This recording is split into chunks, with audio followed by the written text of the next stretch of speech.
कि गोरिया घाट के चौमिन बर्गर तू खालू बिशनपुर कला मोहवानी सड़िया बिंदिया ले जालू। कि गोरिया घाट के चौमिन बर्गर तू खालू बिशनपुर कला मोहवानी सड़िया बिंदिया ले जालू।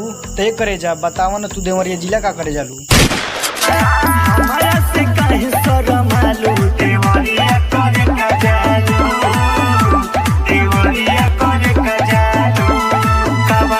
कि गोरखपुर के लिट्टी या देवरिया के चौप लागे। अरे कि गोरखपुर के लिट्टी या देवरिया के चौप लागे लू जब आवेलू बैतालपुर में तब माँ का समझिला टॉप लागे। कमरिया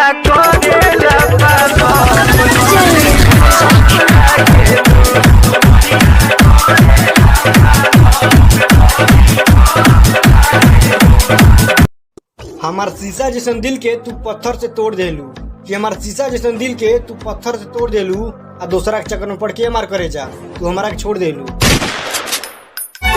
हर बात को हमरा से तू तक रहलू वादा सोच कहलू कम हमसे झूठ बोललू ज्यादा।